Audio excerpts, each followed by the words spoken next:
Welcome to the news. ముందుగా headlines. APMDC తన ఖనిజ సంపదను మరోసారి తాకట్టు పెట్టిందని స్పష్టం చేసిన మాజీ మంత్రి వైఎస్ఆర్సీపీ నేత బుగ్గన రాజేంద్రనాథ్ రెడ్డి. సుపరిపాలనలో తొలి అడుగు కింద ఏడాది కాలంలో విజయవాడ పార్లమెంట్ పరిధిలో అనేక అభివృద్ధి పనులు చేపట్టామని తెలియజేసిన ఎంపీ కేశినేని శివనాథ్. రాష్ట్రంలో టీడీపీ, జనసేన, వైసీపీ 3 పార్టీలు బీజేపీకి తొత్తులే అని మండిపడ్డ పీసీసీ చీఫ్ షర్మిల. ఏపీఎండీసీ తన ఖనిజ సంపదను మరోసారి తాకట్టు పెట్టిందని మాజీ మంత్రి వైఎస్ఆర్సీపీ నేత బుగ్గన రాజేంద్రనాథ్ రెడ్డి స్పష్టం చేశారు. ఏపీ ప్రభుత్వం 5,500 కోట్లు అప్పు చేయడానికి వెళ్లిందనే విషయాన్ని ఆయన తెలిపారు. ఈ మేరకు చంద్రబాబు ప్రభుత్వంపై బుగ్గన ధ్వజమెత్తారు. ఆస్తులను గాని మద్యం ఆదాయాన్ని గాని తాకట్టు పెట్టడం లేదని చంద్రబాబు గతంలో చెప్పారు. కానీ ఇప్పుడు చేస్తున్నదేంటి అని బుగ్గన రాజేంద్ర ప్రశ్నించారు. అప్పు చెల్లించకపోతే నేరుగా రాష్ట్ర ఖజానా నుండే తీసుకునేలా అప్పుల వారికి అధికారం కట్టబెట్టారన్నారు. అసెంబ్లీ ఆమోదం ఉంటే తప్ప నిధులు డ్రా చేయడానికి వీల్లేదు. కానీ చంద్రబాబు రాజ్యాంగాన్ని ఉల్లంఘించి తప్పుడు పనులు చేస్తున్నారని ఆయన మండిపడ్డారు. 191,000 కోట్ల విలువైన 436 గనులను యథేచ్ఛగా తాకట్టు పెట్టేశారని అన్నారు. ప్రైవేటు పార్టీకి వెసులుబాటు కల్పించడం దారుణమన్నారు. మా హయాంలో అప్పు చేస్తే రాష్ట్రం శ్రీలంక, వెనుజులా అవుతోందంటూ విష ప్రచారం చేశారని గుర్తు చేశారు. రాష్ట్రానికి సంబంధించిన కన్సాలిడేటెడ్ ఫండ్ ఏదైతే ఉంటుందో, రాష్ట్రానికి సంబంధించిన అకౌంట్ ఏమైతే ఉంటుందో దాన్ని తాకట్టు పెట్టి చేసేదానికి ఒక అసెంబ్లీకి తప్ప ఎవరికి, శాసన తప్ప ఎవరికి లేదు. ఈ 3 కూడా ఉల్లంఘన జరుగుతున్నాయి. 203 ఆర్టికల్, 204 ఆర్టికల్, 293(1). ఇంతకుముందు మద్యం మీద ఏదైతే ఆదాయం వచ్చిందో గత ప్రభుత్వంలో, మా పరిపాలనలో మద్యం మీద ఒక ప్రత్యేకమైన ఆదాయం తయారు చేసినాం. ఎట్లా తయారు చేసినాము? ఏదైతే మద్యం అమ్ముతూ ఉన్నారో ఆ మద్యము రీటైల్ షాపులో కొద్దిగా ఎక్కువ అమ్ముతున్నారు. అంటే ఒకవేళ ఒక మద్యం సీసా, బీర్ సీసా ఒకవేళ 200 రూపాయలు అయితే రీటైల్ షాపులు సిండికేట్ అయ్యి ఒక 10 రూపాయలు, 20 రూపాయలు ఎక్కువ అమ్ముతున్నారు. ఎప్పుడైతే రాష్ట్ర ప్రభుత్వమే రీటైల్ బిజినెస్ చేసిందో ఆ 10 రూపాయలు, 20 రూపాయలు ఏదైతే ఉందో, ఏదైతే ప్రైవేట్ వ్యక్తుల చేతికి పోతుందో, ఏదైతే అంగళ్ళు పెట్టుకున్నారో వాళ్ళ చేతికి పోయిందో ఆ డబ్బును ARET, additional retail excise tax అని చెప్పి పెట్టి ఆ డబ్బులు మాత్రమే, అంటే ఆ 10 రూపాయలు కానీ 20 రూపాయలు ఏదైతే ప్రైవేట్ వ్యక్తుల చేతికి పోతుందో ఆ డబ్బులు మాత్రం ఒక పన్ను రూపం తయారు చేసి ఆ పన్ను రూపంలో వచ్చే ఆదాయం ఏదైతే ఉందో తద్వారా ఆంధ్రప్రదేశ్ స్టేట్ బోరేజెస్ కార్పొరేషన్ వాళ్ళు అప్పు చేసి చట్టసభలో చట్టము చేసి ఈ డబ్బులు ఏదైతే అప్పు చేయడం జరుగుతుందో ఈ ఎక్స్ట్రాగా వస్తున్న ఎక్స్ట్రా పన్ను ద్వారా దిద్దడం జరుగుతుంది. అదేవిధంగా ఈ ఎక్స్ట్రా డబ్బులు ఏదైతే వస్తున్నాయో అవి కేవలము 3 ప్రజలకు, పేదవాళ్లకు ఉపయోగపడే స్కీములకు జరుగుతుంది.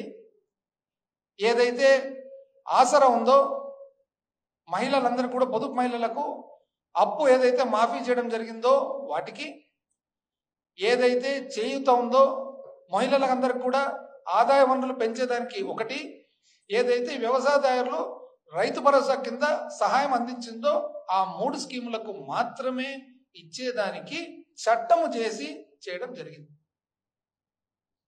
మరి అంటే ఎక్స్ట్రా పన్ను తయారు చేసి తద్వారా చట్టము చేసి, చట్టము ద్వారా చేసినది తప్పైనప్పుడు మీరు చేసినది ఏమంటారండి?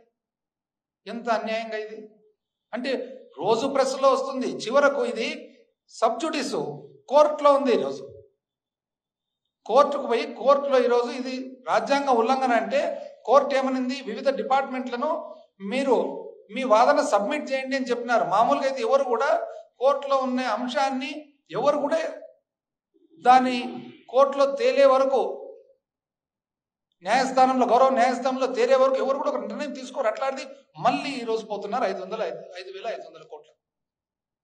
పోనీ మీరు 5,500 కోట్లకు పోతున్నారు కదా, ఏ వడ్డీకి పోతున్నారు మీరు? ఆగస్టు 2018 ఆగస్టు 2018లో AP CRDA capital regional development authority అంటే అమరావతి బాండ్స్ అని చెప్పి 2000 కోట్లు మీరు అప్పు చేయడం జరిగింది. ఇదే బాండ్స్ ఎన్సిడిస్ అంటారు, నాన్ కన్వర్టబుల్ డిబెంచర్స్ అని. ఎన్సిడిను మామూలు సామాన్య మానవునికి అర్థమయ్యే భాష బాండ్లకు 2000 కోట్లు మీరు అప్పు చేయడం జరిగింది. 2000 కోట్ల అప్పుకు వాను మీరు వడ్డీ ఎంత అంటే అప్పుడు 10.32% వడ్డీ, 10.32% వడ్డీకి 2000 కోట్లు అప్పు చేయడం జరిగింది. ఆ రోజు రాష్ట్రము ఆర్బీఐ ద్వారా అంటే స్టేట్ డెవలప్మెంట్ లోన్స్ అంటారు, ఎస్డిఎల్ అని, ఆర్బీఐ ద్వారా రాష్ట్రము చేసిన అప్పు ఏమైతే ఉందో ఆ సమయంలో 8.42% అంటే మీరు అమరావతి బాండ్స్ 1.9 అంటే దాదాపు 2% మీరు రాష్ట్రం చేసే అప్పు కంటే కూడా ఎక్కువ వడ్డీకి తీసుకోవడం జరిగింది. ఆ రోజు మీరు సెక్యూరిటీ ఇవ్వడం ఇచ్చిందా, మీరు అమరావతి భూమిని తాకట్టు పెట్టడం జరిగింది. ఇదే మా పీరియడ్లో 2019-24లో ఏపీఎస్బిసిఎల్ ఆంధ్రప్రదేశ్ స్టేట్ బ్రూవరేజెస్ కార్పొరేషన్ ఏదైతే మద్యం అమ్మే కార్పొరేషన్ ఉందో ఆ కార్పొరేషన్ మేము అప్పు చేయడం జరిగింది. ఎట్లా చేయడం జరిగిందండి? 9.62% చేయడం జరిగింది. అయితే 9.62% చేసినప్పుడు ఎస్డిఎల్ అంటే ఆర్బీఐ ద్వారా రాష్ట్రం చేసిన అప్పు వచ్చేసి 7.93. అంటే మా అప్పుకు తేడా ఎంత ఉన్నింది? 1.69% మాత్రమే తేడా ఉంది. మీది 1.9% అయితే మాది 1.69% మాత్రమే తేడా ఉంది. మేము ఏ తాకట్టు పెట్టలేదు, మేము ఏ ఆర్బీఐ డెబిట్ మ్యాండేట్ ఇవ్వలేదు. ఈ రోజు మే 20 సుపరిపాలనలో తొలి అడుగు కింద ఏడాది కాలంలో విజయవాడ పార్లమెంట్ పరిధిలో అనేక అభివృద్ధి పనులు చేపట్టామని ఎంపీ కేశినేని శివనాథ్ తెలిపారు. పార్లమెంట్ పరిధిలోని రైల్వే స్టేషన్లు ఆధునీకరించడంతో పాటు రహదారులను అభివృద్ధి చేశామన్నారు. విజయవాడ ఆటోనగర్ రూపురేఖలు మార్చి లారీల ప్రవేశ అనుమతులు సులభతరం చేశామన్నారు. వచ్చే 40 ఏళ్లలో భక్తుల తాకిడి తట్టుకునేలా దుర్గగుడి వద్ద అభివృద్ధి పనులు చేపడుతున్నామని, కృష్ణా పుష్కరాల నిర్వహణకు ఇప్పటి నుంచే సన్నద్ధమవుతున్నామని కేశినేని చిన్ని చెప్పారు. కొండ ప్రాంతాల్లో నీటి సమస్యకు త్వరలోనే పరిష్కారం చూపుతామన్నారు.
నిరంతరం కూడా ఎయిర్పోర్ట్లో ముఖ్యమంత్రి వర్యులు, కేంద్ర మంత్రి వర్యులు రామ్మోహన్ నాయుడు గారు అందరూ కూడా ఎయిర్పోర్టు డెవలప్ అవ్వాలి అమరావతి అని కోరుకుని సమీక్ష సమావేశాలు జరిపారు. నేనైతే ప్రతి నెల సమీక్ష సమావేశాలు జరిపి ఎయిర్పోర్టు 65% 70% వర్క్ పూర్తయ్యే విధంగా తీసుకొచ్చాం. అన్నిటికన్నా ముఖ్యంగా కనెక్టివిటీ.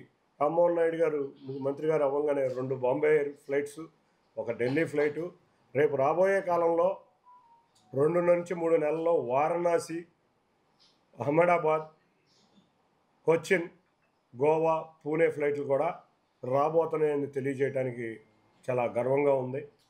ఇటువంటి కనెక్టివిటీ ఇవ్వటం వల్ల మనం చూస్తే వ్యాపారస్తులు ఉన్నారు, వ్యాపారస్తులు చాలామంది సూరత్ వెళ్తూ ఉంటారు, వాళ్ళందరికీ అహ్మదాబాద్ కావాలి. వారణాసి వాళ్ళ అయోధ్య దేవాలయం కూడా వచ్చింది, ఎంతోమంది భక్తులకి అది చాలా ఉపయోగంగా ఉంటుంది. ఇటువంటి కార్యక్రమాలతో పాటు ఇండస్ట్రీస్ నిజంగా చూస్తే చాలా ఇబ్బందికరంగా ఉంది. రతన్ టాటా ఇండస్ట్రియల్ ఎస్టేటు చాలా ఇండస్ట్రీస్ ఉన్నాయి, చాలామంది యువకులు కూడా ఇండస్ట్రీస్ కావాలని అడుగుతున్నారు. తప్పకుండా వారందరికీ ఇండస్ట్రీస్ ప్లేస్ ఉండే విధంగా ఆ రోజు సతీష్ రెడ్డి గారిని తీసుకొచ్చి ఇప్పటికి 5-6 సార్లు ఇండస్ట్రీస్ మీట్ పెట్టాం. జగ్గయ్యపేట, నందిగామలో నిన్న కూడా చూసాం. డిఫెన్స్ క్లస్టర్ చంద్రబాబు నాయుడు గారి ఆధ్వర్యంలో 2000 ఎకరాల్లో డిఫెన్స్ క్లస్టర్ రాబోతుంది.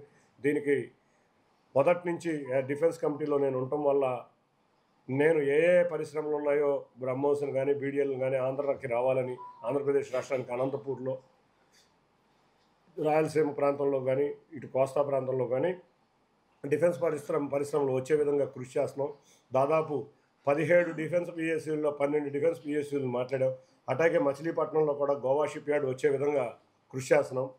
పరిశ్రమలు వస్తేనే ఇక్కడ యువతకి ఉపాధి కల్పిస్తాం. కాబట్టి మా గౌరవ యువ మంత్రి నారా లోకేష్ గారు చెప్పిన విధంగా 20 లక్షల ఉద్యోగాలు ఇచ్చే విధంగా పరిశ్రమలు రావాలని కోరుకుంటున్నాం. స్కిల్ డెవలప్మెంట్లు పరిశ్రమలో తీసుకొచ్చి ఇటువంటి కార్యక్రమాలు చేస్తాం. ప్రతి పాఠశాలలోనూ మనకి గవర్నమెంట్ పాఠశాలలో గ్రౌండ్స్ ఉండాలని అన్ని 165 పాఠశాలలో గ్రౌండ్స్ క్లియర్ చేశా. నా సొంత నిధులతోనే నేను కిట్లు ఇచ్చా. క్రికెట్ కాదు, మిగతా 8 రకాల మిత్ర స్పోర్ట్స్కి సంబంధించిన కిట్లు ఇచ్చాం. అది కూడా మొత్తం అన్ని గవర్నమెంట్ స్కూల్స్కి ఇచ్చాం. రేపు రాబోయే కాలంలో ప్రతి గ్రామం, ప్రతి వార్డులోనూ కూడా నా సొంత నిధులతోనే క్రికెట్ పోటీలు నిర్వహించబోతున్నాం. అందరికీ కూడా గెలిచిన వాళ్ళందరికీ కూడా దాదాపు 700 క్రికెట్ కిట్స్ వాళ్ళకి గిఫ్ట్గా గెలిచిన అందరిని తీసుకొచ్చి దసరా సమయానికి ఏదైనా ఒక క్రీడ. రాష్ట్రంలో టీడీపీ, జనసేన, వైసీపీ 3 పార్టీలు బీజేపీకి తొత్తులే అని పీసీసీ చీఫ్ షర్మిల మండిపడ్డారు. సక్రమ పొత్తు అయితే మరొకరిది అక్రమ పొత్తు అని ఎద్దేవా చేశారు. కూటమి నిర్లక్ష్యం మీద పోరాటం చేసేది కాంగ్రెస్ పార్టీ మాత్రమే అన్నారు. సూపర్ 6 పథకాలు సూపర్ ఫ్లాప్ అయ్యాయని, అది డబుల్ ఇంజిన్ కాదని ట్రబుల్ ఇంజిన్ అని చెప్పారు. రాష్ట్రంలో కాంగ్రెస్ పార్టీ బలోపేతం చేయడమే తన ఏకైక ఎజెండా అన్నారు. చంద్రబాబు గారు, పవన్ కళ్యాణ్ గారు అదే బీజేపీతో కూటమి కట్టారు. నిన్న సభలో చూస్తే కూడా వాళ్ళు గొప్పలు చెప్పుకోవడమే. సంవత్సరం రోజులైంది అధికారంలోకి వచ్చి. డబుల్ ఇంజన్ అంటున్నారు. నిజంగానే డబుల్ ఇంజనో లేకపోతే ట్రబుల్ ఇంజనో వాళ్ళకు అర్థం కావటం లేదేమో, కానీ జనాలకైతే అర్థమవుతుంది. సూపర్ 6 అన్నారు, సూపర్ ఫ్లాప్ అయ్యే పరిస్థితికి వచ్చింది.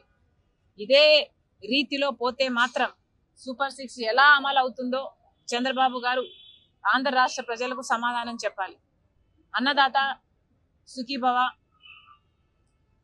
అని పథకం కింద ప్రతి రైతుకి 20,000 రూపాయలు ఇస్తామన్నారు. సంవత్సరం గడిచిపోయింది, ఒక్క రైతుకు కూడా ఇవ్వలేదు. ఇవ్వాల్సిన రైతులు దాదాపు 80 లక్షల మంది అయితే ఇస్తున్నది మాత్రం 45 లక్షల మందికి. ఇలా ప్రతి పథకంలోనూ, లేకపోతే అమ్మఒడి అనే కార్యక్రమం అయితే ప్రతి పిల్లాడికి ఆర్ ప్రతి చైల్డ్కి 15,000 రూపాయలు ఇస్తామని చెప్పారు. కానీ ఇంతవరకు ఒక్కరికి కూడా ఇవ్వలేదు. ఇక మీదట ఇస్తామంటున్నారు. అది కూడా 20 లక్షల మందికి. 87 లక్షల మంది ఉంటే 67 లక్షల మందికి మాత్రమే ఇస్తామంటున్నారు. ఇలా ప్రతి సూపర్ 6కు చెందిన హామీలో మీరు కోతలు పెట్టుకుంటూ పోతే మరి అమలు చేసినట్టు ఎలా అవుతుంది అని అడుగుతున్నాను చంద్రబాబు గారు. నిరుద్యోగ భృతి ఇస్తామన్నారు. ఈ హామీ చంద్రబాబు గారు ఇంతకు ముందు ముఖ్యమంత్రిగా ఉన్నప్పుడు కూడా ఇచ్చారు. అప్పుడు ఎగ్గొట్టారు, ఇప్పుడు కూడా ఎగ్గొడతారు అనే అనిపిస్తుంది. 3,000 రూపాయలు నిరుద్యోగ భృతి ఇస్తామన్నారు. ఇప్పటి వరకు అయితే అసలు దాని గురించి ఊసేలేదు, అసలు మాట్లాడమే లేదు చంద్రబాబు గారు. మహిళల మహాశక్తి పథకం అన్నారు. ప్రతి మహిళకు, పేదవాళ్లకు దాదాపు 2 కోట్ల మంది ఉంటారు మన రాష్ట్రంలో. వాళ్ళందరికీ కూడా నెలకు 1,500, అంటే సంవత్సరానికి 18,000 రూపాయలు చంద్రబాబు గారు ఇస్తామన్నారు. ఇది చాలా హెవీ బడ్జెట్ స్కీమ్. కానీ ఇప్పుడేమో P4కు లింక్ పెడుతున్నారు. ఎలక్షన్లప్పుడు మీరు చెప్పలేదు కదా P4 కు లింక్ పెడతాము అని. మరి ఇప్పుడు ఎందుకు లింక్ పెడుతున్నారో చంద్రబాబు గారు సమాధానం చెప్పాలి. మొత్తం అంతమంది మహిళలకు మోసం చేయడానికి సిద్ధపడ్డారు చంద్రబాబు గారు అంటే మరి సూపర్ 6 సూపర్ ఫ్లాప్ అయ్యింది అనక ఏమనాలి? చంద్రబాబు గారే సమాధానం చెప్పాలి, కూటమి సర్కారే సమాధానం చెప్పాలి.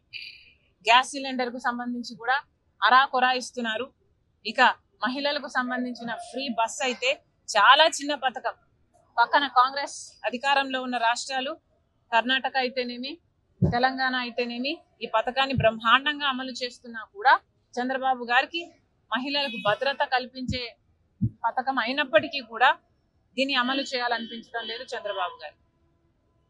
ఇక సూపర్ 6 అయితే సూపర్ ఫ్లాప్ అయినట్టే కనిపిస్తుంది. మిగతా పథకాలు కూడా చంద్రబాబు గారు ఎక్కడ దృష్టి పెట్టారు? ప్రతి జనవరి జాబ్ క్యాలెండర్ అన్నారు, కానీ ఇప్పటి వరకు నగరపాలక సంస్థ పరిధిలో పలు అభివృద్ధి పనులకు కౌన్సిల్ ఆమోద ముద్ర వేసింది. గత 50 రోజులుగా ఆందోళన చేస్తున్న మున్సిపల్ ఇంజనీరింగ్ కార్మికులకు 6,000 రూపాయల వేతనాన్ని పెంచుతూ కౌన్సిల్లో మరో నిర్ణయాన్ని తీసుకుంది. ఐలా పరిధిలోని జమాక్ హౌసింగ్ కాంప్లెక్స్ కు నీటి సరఫరా చేయాలన్న ప్రతిపాదనను కౌన్సిల్ నిర్వర్ధంగా తిరస్కరించింది. ఇంజనీరింగ్ సెక్షన్ లో కార్మికుల సంఖ్యను పెంచాలని తీర్మానానికి ఆమోదం తెలిపింది. నగరపాలక సంస్థ సర్వసభ్య సమావేశం మేయర్ రాయన భాగ్యలక్ష్మి అధ్యక్షతన కొనసాగింది. ప్రశ్నోత్తరాల సమయంలో తాగునీరు, డ్రైనేజ్, రోడ్లు వంటి అనేక సమస్యలపై సభ్యులు ప్రశ్నలు సంధించారు. వాటికి ప్రశ్నలు వేస్తూ అధికారుల తీరుపై ఒకంత అసహనం వ్యక్తం చేశారు. సభ్యులకు అవసరమైన సమాచారాన్ని అందించేందుకు మున్సిపల్ కమిషనర్ ధ్యాన్ చంద్ర సెలవులో ఉన్న నేపథ్యంలో డిప్యూటీ కమిషనర్ సైతం లీవ్ లో ఉన్న విషయం సభ దృష్టికి రావడంతో మేయర్ భాగ్యలక్ష్మి ఒకంత ఆగ్రహం వ్యక్తం చేశారు. కీలకమైన కౌన్సిల్ సమావేశ సమయంలో సమాధానం చెప్పాల్సిన అధికారులు అందుబాటులో లేకపోవడంతో సభ్యులు సంతృప్తి చెందేలా సమాధానాలు ఎలా ఇవ్వగలరని డిప్యూటీ కమిషనర్ చంద్రశేఖర్ ని నిలదీశారు. ఆటోనగర్ పరిధిలో ఉన్న జమక్ హౌసింగ్ సొసైటీలోని 400కు పైగా కుటుంబాలకు తాగునీరు సరఫరా విషయమై కౌన్సిల్లో పాలక విపక్షాల మధ్య వాగ్వాదం జరిగింది. ఇప్పటికే ఐలా నుంచి కార్పొరేషన్ కు కోట్లాది రూపాయల బకాయిలు పెండింగ్ లో ఉండగా తాగునీటిని ఎలా సరఫరా చేస్తామని పాలకపక్షం ప్రశ్నించింది. 400 పైగా ఉన్న కుటుంబాలు తాగునీరు లేక పడుతున్న అవస్థలను పాలకపక్షం పరిగణలోకి తీసుకోకపోవటం పట్ల సిపిఎం, టీడీపీ సభ్యులు వాగ్వాదానికి దిగారు. అలాగే పాలకపక్షానికి చెందిన కార్పొరేటర్లు ప్రతిపాదనలను ఆమోదిస్తూ తమ ప్రతిపాదనలను ఆఫీసులో రిమార్కుల కోసం పంపటం పట్ల విపక్ష సభ్యులు ఆగ్రహం వ్యక్తం చేశారు. ఈ అంశంపై పాలక ప్రతిపక్ష సభ్యుల మధ్య వాగ్వాదం చోటు చేసుకుంది. ఇంకా పావలా వడ్డీ రుణాలు, ఆర్థిక సంఘం నిధులు, ఆస్తి పన్ను పెంపుదల వంటి అనేక అంశాలపై కౌన్సిల్లో చర్చ ఆసక్తికరంగా సాగింది. మధ్యాహ్న భోజన విరామ సమయానికి ఎజెండాలో 30 అంశాలపై మాత్రమే చర్చ సాగింది. అనంతరం మేయర్ భాగ్యలక్ష్మి అత్యవసర పని మీద సభకు హాజరు కాకపోవడంతో ఆమె స్థానంలో డిప్యూటీ మేయర్ బెల్లం దుర్గా అధ్యక్ష స్థానంలో ఉండి సభను నడిపించారు. మాజీ ముఖ్యమంత్రి జగన్ బుల్లెట్ ప్రూఫ్ కారును గుంటూరు జిల్లా నల్లపాడు పోలీసులు సీజ్ చేశారు. తాడేపల్లిలోని వైసీపీ కేంద్ర కార్యాలయానికి వెళ్లిన పోలీసులు ఇన్ఛార్జ్ అప్పిరెడ్డికి నోటీసులు అందజేశారు. అనంతరం జగన్ బుల్లెట్ ప్రూఫ్ కారును సీజ్ చేసి తీసుకెళ్లారు. జగన్ రెంటపార్ల పర్యటనలో సింగయ్య ఆ కారు కింద పడి చనిపోయినట్లు వీడియోలో ఉందని నిన్న పోలీసులు వెల్లడించారు. విజయవాడ నగర అభివృద్ధి కోసం కౌన్సిల్ సమావేశంలో పెట్టిన అనేక తీర్మానాలను ఆమోదించడం జరుగుతుందని మేయర్ రాయన భాగ్యలక్ష్మి తెలిపారు. నగరంలో మంచినీరు సమస్య ఉందని, సమస్యలను గుర్తించి వాటి పరిష్కారానికి అధికారులకు తగిన సూచనలు చేసినట్లు తెలిపారు. కొన్ని ప్రాంతాల్లో పైప్ లైన్లు మార్చాల్సిన అవసరం ఉందని వెల్లడించారు. విజయవాడ నగరపాలక సంస్థ కౌన్సిల్ సమావేశం నేడు జరిగింది. ఈ సందర్భంగా మొత్తం 156 సబ్జెక్టులు సభ ముందుకు రాగా వాటిలో 34 అంశాలపై చర్చ మధ్యాహ్న భోజన విరామ సమయానికి పూర్తయిందని మేయర్ రాయన భాగ్యలక్ష్మి తెలిపారు. ఇంజనీరింగ్ విభాగం ద్వారా నగరంలోని రోడ్లు, డ్రైన్లు, మంచినీటి సరఫరా సమస్యలపై సమగ్రమైన చర్చ సాగిందని ఆమె పేర్కొన్నారు. విజయవాడలో మంచినీటి సమస్య ఉందని గుర్తించి వాటి పరిష్కారానికి అధికారులకు తగిన సూచనలు చేసినట్లు చెప్పారు. కొండ ప్రాంతాల్లో కొత్త వాటర్ పైప్ లైన్ల నిర్మాణం చేపట్టాల్సిన అవసరం ఉందని స్పష్టం చేశారు. గత 50 రోజులుగా సమ్మె చేస్తున్న మున్సిపల్ కార్మికుల సమస్య సభ దృష్టికి వచ్చిందని, ప్రస్తుతం 15,000 వేతనం పొందుతున్న కార్మికులకు 21,000 వేతనం చెల్లించేందుకు వచ్చే కౌన్సిల్లో తీర్మానం చేయాలని నిర్ణయించామని మేయర్ వెల్లడించారు. అగ్రికల్చర్, వాటర్ సప్లై విభాగాల్లో కొంతమంది కార్మికులను నియమించే అంశాన్ని పరిగణలోకి తీసుకుంటామని చెప్పారు. నగరపాలక సంస్థలో 156 అంశాలన్నవి కౌన్సిల్ దృష్టికి రావడం జరిగింది. అందులో ఇప్పటికీ 34 అంశాలు అనేవి పూర్తి చేసుకోవడం జరిగింది. ఏదైతే ఈరోజు విజయవాడ నగరపాలక సంస్థ ద్వారా ఇంజనీరింగ్ సెక్షన్ ద్వారా రోడ్లు కానీ వాటర్ సప్లై కానీ దీని మీద ప్రధానంగా ఈరోజు చర్చలు జరగడం జరిగింది. వాటర్ సప్లై విజయవాడ నగరంలోన కొంచెం ఇబ్బందికరమైన వాతావరణం ఉంది. ఎందుకంటే ఇప్పుడు వర్షాలు పడుతున్నాయి, వాటర్ చేంజ్ అవుతుంది, అలాగే వాటర్ పైప్ లైన్లు బాలేదని కొంతమంది కార్పొరేటర్లు పలు అంశాలు రేస్ చేయడం జరిగింది. దాని మీద పూర్తి స్థాయిలో సిఈ గారికి కానీ లేకపోతే ఇంజనీరింగ్ సెక్షన్కి కానీ ఆదేశాలు ఇవ్వటం జరిగింది. అలాగే కొండ ప్రాంతాల్లోన ఏదైతే వాటర్ పైప్ లైన్లు డ్యామేజ్ జరిగినాయి, కొత్త వాటర్ పైప్ లైన్లు వేయాల్సిందిగా తెలియచేయటం జరిగింది. అలాగే ఏదైతే ఇంజనీరింగ్ సెక్షన్లో కానీ హార్టికల్చర్ సెక్షన్లో కానీ అలాగే ఆఫ్కాస్ట్ వర్కర్లు 15,000 జీతం ఎవరికైతే ఉందో వాళ్ళు గత 50 రోజుల నుంచి సమ్మె చేయటం జరుగుతుంది. వాళ్ళకు కూడా ఈరోజు ఉపశమనంగా కమిషనర్ గారి దృష్టికి తీసుకెళ్ళడం జరిగింది. వచ్చే కౌన్సిల్ ఆమోదం కొరకు వాళ్ళందరికీ హెల్త్ వెలియన్స్ ఏవైతే ఉన్నాయో అది ఇచ్చే విధంగా మరొక 6,000 అదనంగా ఇచ్చే విధంగా ఏదైతే మనం పిహెచ్ వర్కర్లకు ఇస్తున్నామో అదే రకంగా వీళ్ళకి కూడా శాలరీస్ ఇవ్వాలని చెప్పి నెక్స్ట్ కౌన్సిల్ దృష్టికి ఆ ఫైల్ రావాల్సిందిగా కమిషనర్ని కూడా ఆదేశించడం జరిగింది. కూటమి ప్రభుత్వ వార్షికోత్సవ సభలో ఒకరిని ఒకరు పొగుడుకోవడం తప్ప ఇంకేమీ కనిపించలేదని సిపిఎం రాష్ట్ర కార్యదర్శి శ్రీనివాసరావు వ్యాఖ్యానించారు. ఏడాది పాలనలో ప్రజలకు ఒరిగిందేమీ లేదని ఉద్ఘాటించారు. విజయవాడ బాలోత్సవ భవన్ లో మీడియాతో మాట్లాడిన ఆయన ప్రధాని మోదీ గత సంవత్సర కాలంలో 3 సార్లు రాష్ట్ర పర్యటనకు వచ్చారని, ఒక్కసారైనా ప్రజలకు గుర్తుండే మాట ఒక్కటైనా చెప్పారా అని ప్రశ్నించారు. 9 లక్షల కోట్ల పెట్టుబడులు వచ్చాయి అంటున్నారని, ఒక్కటైనా కార్యరూపం దాల్చిందా అని నిలదీశారు. P4 విధానంలో కార్పొరేట్ల దయతో పేదల అభివృద్ధి జరుగుతుందా అని ప్రశ్నించారు. నిన్న చంద్రబాబు నాయుడు గారు వాయిదా పడిన వార్షికోత్సవాన్ని నిర్వహించారు అమరావతిలో. ఆ సందర్భంగా 1:40 నిమిషాల పాటు అంటే 100 నిమిషాలు అధికారులకి ప్రజాప్రతినిధులకి క్లాస్ తీసుకున్నారు. సరే, పవన్ కళ్యాణ్ గారు అయితే సినిమా డైలాగులు వదిలారు వద్దంటూనే. ఈ మొత్తం ఉపన్యాసం అంతా కూడా స్వాత్కర్ష అంటే వాళ్ళని వాళ్ళు పొగుడుకోవటం, అతిశయోక్తులు, అర్ధసత్యాలతోటి నిండిపోయింది. వాస్తవాలు చెప్పి ప్రజలను ఒప్పించి మెప్పించాలనేటువంటి ప్రయత్నం కన్నా ఇంప్రెస్ చేయాలనేటువంటి ధోరణి ఎక్కువగా కనిపిస్తున్నది. అంటే ఈరోజు ప్రజలకు అవసరమైన మౌలిక వసతులపై సభలో చర్చకు ఆస్కారం లేకపోవడం విచారకరమని కార్పొరేటర్ ముమ్మినేని ప్రసాద్ అన్నారు. ముఖ్యంగా తాగునీటి అవసరాలపై ఎలాంటి చర్చ జరగలేదని తెలిపారు. ఏపీ ఐఐసి జామత్ హౌసింగ్ సొసైటీ వారు కార్పొరేషన్ కు పన్నులు చెల్లించేందుకు సిద్ధంగా ఉన్నా తాగునీరు ఇవ్వకపోవడం దుర్మార్గమని ఆయన పేర్కొన్నారు. తాము తీర్మానం పెట్టగా పాలకపక్షం తమకు ఉన్న మెజారిటీ ఆధారంగా దాన్ని తిరస్కరించిందని, కనీసం ఎందుకు తిరస్కరించారో కూడా వివరణ ఇవ్వకపోవడాన్ని ఆయన తప్పుపట్టారు. దానికి అవసరం ఉంది కాబట్టి ఇవ్వాలనే ఉద్దేశం మీద ప్రభుత్వం వారు కూడా ఓ మెమో రిలీజ్ చేసి మీరు ఆ కాలనీకి నీరిచ్చి వారికి కావాల్సినటువంటి వారి దగ్గర నుంచి డబ్బులు వసూలు చేయమని చెప్తే కార్పొరేషన్లో మరి మెజారిటీ ఉంది కదా అని చెప్పి ఆ తీర్మానాన్ని రిజెక్ట్ చేయడం జరిగింది. ఇదేమిటి అని చెప్పి మేము అడిగితే మమ్మల్ని మాట్లాడటానికి అవకాశం ఇవ్వకుండా మేము ఎందుకని మీరు తిరస్కరిస్తూ ఉన్నారు, కనీసం ఆన్సర్ అన్నా చెప్పండి, ఈ కౌన్సిల్లో సమాధానం అన్న ప్రజలకు చెప్పండి అంటే దాని మీద ఆన్సర్ లేదు. అట్లాగే 3వ అంశం 4వ అంశం వాళ్ళ నేషనల్ హెల్త్ మిషన్ వాళ్ళు గవర్నమెంట్ ఆఫ్ ఇండియా వారు ఈ ఆంధ్రప్రదేశ్లో ఫుడ్ కోర్టులు ఏర్పాటు చేయమని చెప్పి ఈ ప్రభుత్వం కాదు కూటమి ప్రభుత్వం రాకముందే జగన్మోహన్ రెడ్డి అధికారం ఉన్నప్పుడు కూడా వాళ్ళు డైరెక్షన్ ఇస్తే సెంట్రల్లో 1 టౌన్ నియోజకవర్గంలో ఆ రోజున మరి సితారా సెంటర్లో ఇదే కౌన్సిల్లో తీర్మానం చేసి ఫుడ్ కోర్టును ఏర్పాటు చేస్తామని ఇదే కౌన్సిల్లో తీర్మానం చేశారు. తీర్మానం చేస్తే ₹1 కోటి వాళ్ళు నేషనల్లో health mission government of India వాళ్ళు ఇచ్చారు, 70 లక్షలు కార్పొరేషన్ పెట్టుకుంది. ఇవాళ అట్లాగే సేమ్ అదే government of India food court east కాన్స్టిట్యున్సీలో లేదు, విజయవాడ నగరంలో 1 టౌన్లో ఉంది, సెంట్రల్ నియోజకవర్గంలో ఉంది, మన ఈస్ట్ కాన్స్టిట్యున్సీలో లేదు. గవర్నమెంట్ హాస్పిటల్ జీజీహెచ్ హాస్పిటల్ దగ్గర ఏర్పాటు చేయమంటే దానికి 1,90,00,000 ఎస్టిమేట్ వేస్తే గవర్నమెంట్ ఆఫ్ ఇండియా డబ్బులు ఇస్తానన్నా కూడా ఈ కౌన్సిల్ రిజెక్ట్ చేసింది.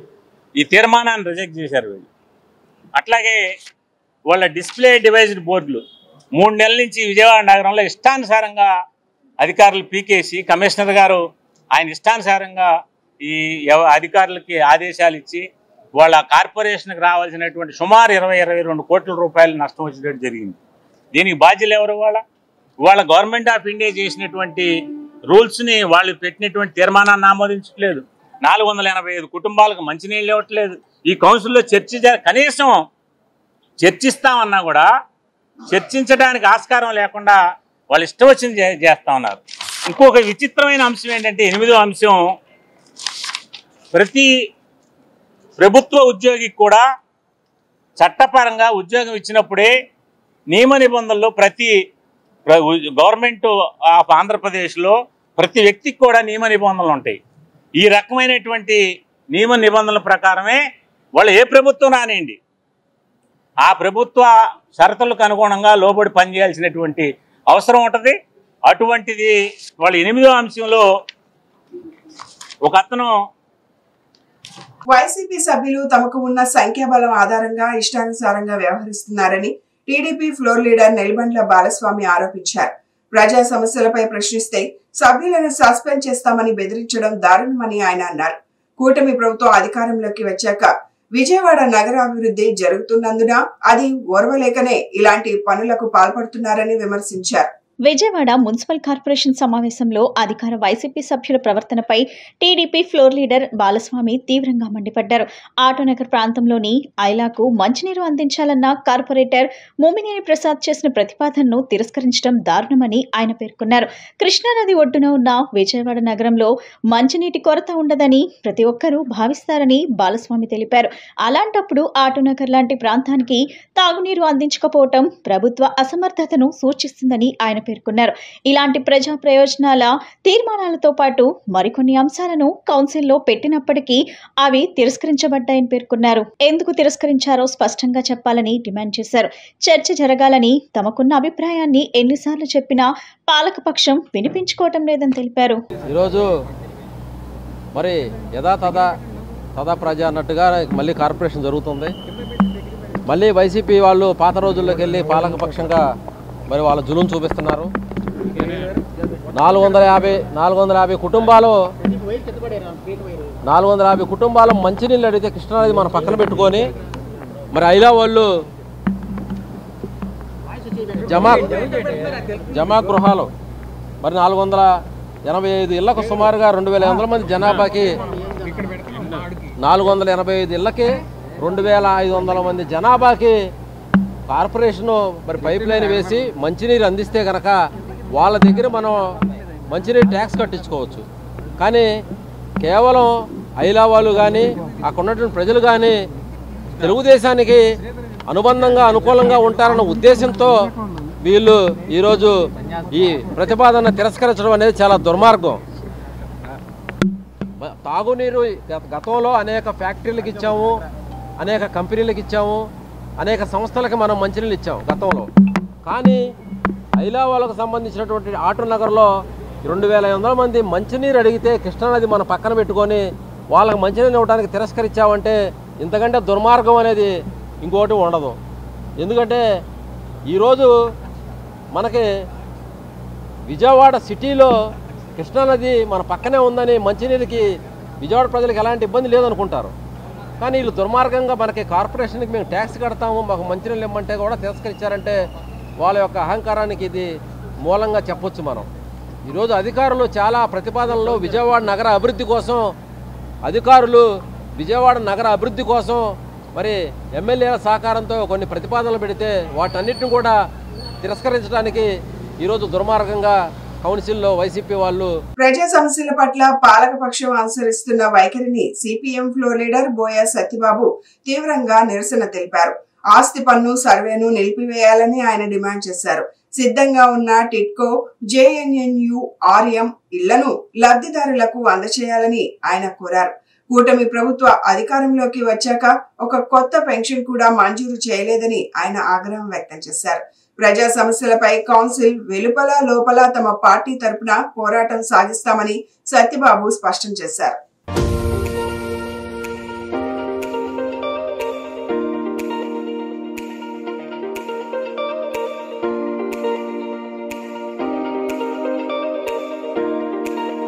విజయవాడ నగరపాలన వైసీపీ రాష్ట్రంలో లేకపోయినా నూతన ప్రభుత్వం కూటమి ప్రభుత్వం వచ్చి ప్రజలకు ఒరగబెడతాదని ఏడాది పాటు చూశారు. కానీ వైసీపీ దారిలోనే కూటమి ప్రభుత్వం కూడా తెలుగుదేశం ప్రభుత్వం కూడా నడుస్తుంది. ఆస్తి విలువ ఆధారంగా ఇంటి పన్నులు భారాలు వేసినటువంటి వైసీపీ ప్రభుత్వం నాడు బాధుడే బాధుడు ఇంటి పన్నులు బాధుడు అని చెప్పిన ముఖ్యమంత్రి చంద్రబాబు నాయుడు ఈరోజు అదే పన్నుల భారం మీద నేను పునఃసమీక్షిస్తాను తగ్గిస్తామని మాటిచ్చి నేడు ఆ భారాల మీద మరిన్ని భారాలు వేసి వీరబాధుడు మహాబాధుడు బాధుతూ ప్రతి కార్పొరేషన్ పరిధిలో 20% మినిమం పెంపుదల ఉంటూ విజయవాడ నగరం మీద మినిమం 40 కోట్ల నుంచి భారాలు వేయండి అని మీరు సర్క్యులర్ జారీ చేయడం మాట తప్పడం కాదా, మడమ తిప్పడం కాదా, మోసం చేయడం కాదా? ఇదేనా మీ పారదర్శకని ఈరోజు ముఖ్యమంత్రి చంద్రబాబు నాయుడు గారిని మేము ప్రశ్నిస్తున్నాం. నగర అభివృద్ధికి రావాల్సిన నిధులు ఇవ్వండి. ఆనాడు వైసీపీ పరిపాలన కూడా విజయవాడ నగరానికి నిధులు ఇవ్వకుండా మొండి చేయి చూపించి మోసం చేసింది. మీరైనా విజయవాడ నగరానికి ఇవ్వాల్సినటువంటి 622 కోట్ల నిధులు ఇచ్చి నగర అభివృద్ధికి తోడ్పడమని సిపిఎంగా డిమాండ్ చేస్తున్నాం. అలాగే మా ప్రభుత్వం అనుకున్న దానికన్నా ఎక్కువ చేసాం ఏడాదిలో అని చెప్పి సంబరాలు చేస్తున్నారు. సంబరాలు చేయడం కాదు, మీరు మోసం చేస్తున్నారు. ఇక్కడ ఇల్లు లేని వాడికి ఇల్లు ఇస్తామని చెప్పి 7 ఏళ్ల క్రితం టిట్కో లబ్ధిదారుల దగ్గర 12,000 మంది దగ్గర డీడీలు కట్టించుకొని గత వైసీపీ ప్రభుత్వం 5 ఏళ్ళు మోసం చేసింది. గత 2 ఏళ్ళు మీరు మోసం చేశారు. మరలా ఇప్పుడు ఒక ఏడాది మోసం చేసి ఇల్లు ఇవ్వకుండా ఎంతకాలం గడుపుతారు? JNRM ఇల్లు ఇవ్వట్లా, 2 సెంట్లు ఇళ్ల స్థలం అన్నారు, అతిగతి లేదు. సంక్షేమ పథకాల పేరుతో ఏడాది కాలం అవుతున్నా ఒక్క పెన్షన్ ఇవ్వకపోవడం, ఇది గిన్నిస్ బుక్ రికార్డుకి ఈ కూటమి ప్రభుత్వం ఎక్కొచ్చు. అలాగే BC SC ST లబ్ధిదారులకు సంబంధించి సబ్సిడీ రుణాలు ఇస్తామని చెప్పి 2024-25 ఒక్కరికి కూడా ఇవ్వకుండా మోసం చేశారు. విజయవాడ నగరంలో సుమారు 30,000 మంది దరఖాస్తులు చేస్తే ఒక్కరికి కూడా సబ్సిడీ రుణాలు ఇచ్చిన పరిస్థితి లేదు. పోలీసులు ప్రజల కోసం ప్రజాప్రతినిధులుగా మా వంతు సహకారం ఎప్పుడు అందిస్తామని విజయవాడ ఎంపీ కేశినేని శివనాథ్ స్పష్టం చేశారు. సిపి రాజశేఖర్ బాబు చొరవ సిబ్బంది పనితీరు వల్ల NTR జిల్లాలో నేరాలు తగ్గాయని అభినందించారు. పోలీస్ కమిషనర్ విజయవాడ అభివృద్ధిలో కీలకంగా పనిచేస్తున్నారని వ్యాఖ్యానించారు. Vijayawada Guru Nanak colony NAC function హాల్లో పటమట పోలీస్ స్టేషన్ పరిధిలోని 9 కాలనీలో సీసీ కెమెరాలు ప్రారంభం కార్యక్రమం జరిగింది. ఈ కార్యక్రమానికి ముఖ్య అతిథిగా ఎంపీ కేశినేని శివనాథ్, సిపి రాజశేఖర్ బాబు, ఎమ్మెల్యే గద్దె రామ్మోహన్లు హాజరయ్యారు. పటమట పోలీస్ స్టేషన్ పరిధిలో 9 కాలనీలో నూతనంగా ఏర్పాటు చేసిన సీసీ కెమెరాలను రిమోట్ ద్వారా ప్రారంభించారు. ఈ సందర్భంగా ఎంపీ మాట్లాడుతూ ఎమ్మెల్యే గద్దె రామ్మోహన్ సూచనలు, సలహాలు నాకు ఎంతో పనిచేశాయన్నారు. పోలీస్ కమిషనర్ రాజశేఖర్ బాబు విజయవాడ అభివృద్ధిలో కీలకంగా పనిచేస్తున్నారని అభినందించారు. కమాండ్ కంట్రోల్ రూమ్ ను తిరిగి అందుబాటులోకి తెచ్చారని, డ్రోన్ల ద్వారా అసాంఘిక కార్యకలాపాలు అడ్డుకున్నారని తెలిపారు. టెక్నాలజీ అందిపుచ్చుకోవటంలో సిపి ప్రతిభ అపారమన్నారు. వరదల సమయంలో, దసరా ఉత్సవాల సమయంలో పోలీసులు పాత్ర కీలకమని, NTR జిల్లాలోని మొత్తం పోలీస్ స్టేషన్లు ఇలానే ఉండాలని ఆకాంక్షించారు. దాతల సహకారంతో ఇప్పుడు అన్ని ప్రాంతాల్లో సీసీ కెమెరాలు ఏర్పాటు చేసుకున్నామని చెప్పారు. సిపి రాజశేఖర్ బాబు మాట్లాడుతూ ప్రజలకు భద్రత కల్పించడంలో ఎప్పుడూ ముందుంటామన్నారు. నేరాలను నియంత్రించేందుకు సీసీ కెమెరాలు ఎంతగానో ఉపయోగపడతాయన్నారు. కార్యక్రమంలో ప్రజాప్రతినిధులు, పోలీస్ అధికారులు, సిబ్బంది పాల్గొన్నారు. ఆయన కమిషన్ అయిన కాడి నుంచి కూడా విజయవాడ నగర డెవలప్మెంట్లో వారి యొక్క పాత్ర చాలా బ్రహ్మాండంగా అద్భుతంగా ఉంది. తప్పకుండా మనం చూస్తే టెక్నాలజీని అనుసంధానం చేయడంలో వారే దిట్ట. ముందుగా కమాండ్ కంట్రోల్ రూమ్ని యూజ్లోకి తీసుకొచ్చారు. మనం ఎప్పుడో 2014-19 ఉన్న కమాండ్ కంట్రోల్ రూమ్ని గత ప్రభుత్వ సమయంలో పోలీస్ డిపార్ట్మెంట్ వారి నిర్లక్ష్యంతో కమాండ్ కంట్రోల్ రూమ్కి మూతపడితే ఆ కమాండ్ కంట్రోల్ రూమ్ని తీసుకురావడమే కాకుండా మా అందరినీ మమేకం చేసి డ్రోన్స్ అంటే 29 పోలీస్ స్టేషన్లోనూ డ్రోన్లు ఉండి అసాంఘిక కార్యక్రమాలు ఎక్కడ జరుగుతున్నా డ్రోన్ల ద్వారా వాటిని నిరోధించడంలో మా కమిషనర్ గారి పాత్ర గణనీయంగా ఉంటుంది. తప్పకుండా వారికి సహకరిస్తున్న పోలీస్ డిపార్ట్మెంట్ అడగడం చాలా బాగుంది. కాకపోతే ఒకటే కోరాము ఈ మధ్య ఇప్పుడు, సార్ మా ఛానల్లో ఎక్కువ రాస్తున్నారు, ఇంటెన్సిటీ తగ్గించడం కొంచెం అని. అది అన్నీ చేస్తే ఇంకా బాగుంటుంది తప్పకుండా. క్రైమ్ రహిత ఆంధ్రప్రదేశ్గా చంద్రబాబు నాయుడు గారు ఎట్లా కోరుకుంటున్నారో మనం చూస్తే విజయవాడ చాలా ప్రశాంతంగా ఉంది. అంతేకాకుండా వరదల సమయంలో కూడా పోలీసుల పాత్ర మనం ఎన్నిసార్లు చెప్పుకున్నా కూడా మర్చిపోలేనిది. సహాయ సహకారాల్లో వరదల సమయం అవ్వచ్చు, వెంటనే కనకదుర్గ అమ్మవారి నవరాత్రి ఉత్సవాలు వచ్చినాయి. వీటన్నిటిలో కూడా పోలీసు వారి పాత్ర చాలా గొప్ప విషయం. టెక్నాలజీని వినియోగించి ఏ విధంగా కంట్రోల్ చేయాలో రాజశేఖర బాబు గారు మొత్తం రాష్ట్రానికే చూపించారు. చూసి వాళ్ళ కనకదుర్గ అమ్మవారి ఉత్సవాల్లో ప్రతిరోజు కూడా కమాండ్ కంట్రోల్ రూమ్లోనే ఉండి ఎక్కడెక్కడ తప్పకుండా విజయవాడ పోలీస్ కమిషనరేట్ వారికి ప్రతి ఒక్కరికి కూడా మీకు అభినందిస్తున్నాను. చూస్తే మోడల్ పోలీస్ స్టేషన్, మొన్నే ఒక మోడల్ పోలీస్ స్టేషన్ కూడా సార్ సత్యనారాయణపురంలో ఓపెన్ చేశారు. తప్పకుండా ఆ విధంగా అన్ని పోలీస్ స్టేషన్లు ఉండాలని కోరుకుంటున్నాం. నగరపాలక సంస్థ కౌన్సిల్ సమావేశంలో డిప్యూటీ మేయర్ బెల్లం దుర్గా అధ్యక్ష స్థానాన్ని అధిష్ఠించారు. మధ్యాహ్నం వరకు సభను నడిపిన మేయర్ రాయన వరలక్ష్మి అత్యవసర పని నిమిత్తం సభకు హాజరు కాలేకపోవడంతో ఆమె స్థానంలో డిప్యూటీ మేయర్ బెల్లం దుర్గా మేయర్ పీఠాన్ని అధిష్ఠించి సభను నడిపించారు. తొలిసారిగా మేయర్ పీఠం అధిష్ఠించిన బెల్లం దుర్గాను రాజకీయాలకు అతీతంగా పలువురు కార్పొరేటర్లు అభినందించారు. పుష్పగుచ్చాలు అందజేసి శుభాకాంక్షలు తెలియజేశారు.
ఏపీలో కూటమి ప్రభుత్వం అధికారం అనే మత్తులో మునిగిపోయిందని, టీడీపీ గుండాలు చెలరేగిపోతున్నారని వైసీపీ రాష్ట్ర ప్రధాన కార్యదర్శి నందమూరి లక్ష్మీ పార్వతి అన్నారు.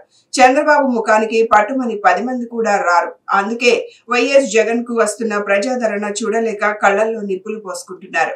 రాష్ట్రంలో జరిగే అత్యాచారాలు, హత్యలపై బీజేపీ రాష్ట్ర అధ్యక్షురాలు దగ్గుపాటి పురంధేశ్వరి ఎందుకు మాట్లాడరు అని హోంమంత్రి అనిత ఎక్కడ ఉన్నారు అని ప్రశ్నించారు.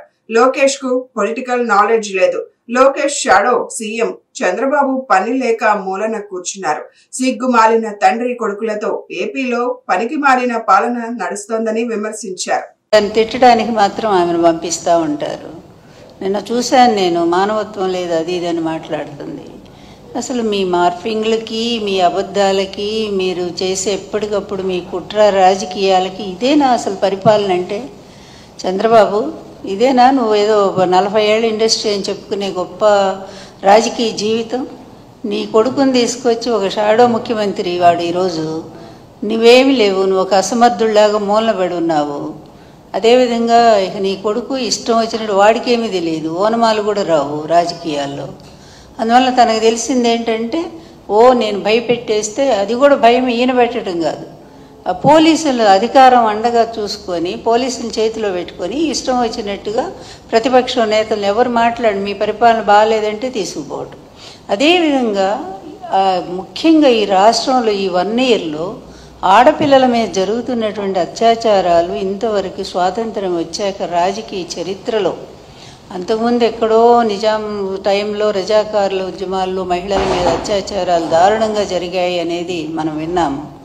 బ్రిటిష్ హయాంలో అలాగే జరిగినాయి. ఎందుకంటే పోరాట వీరులను వాళ్ళు ఆ విధంగానే ఆడవాళ్ళని చెరిచేవాళ్ళు. కానీ ఈరోజు ఇది ఒక ప్రజాస్వామ్య దేశం, ప్రజాస్వామ్య పరిపాలన అనుకొని మీరు అనుకుంటున్నారు, మేమైతే అనుకోవట్లేదు.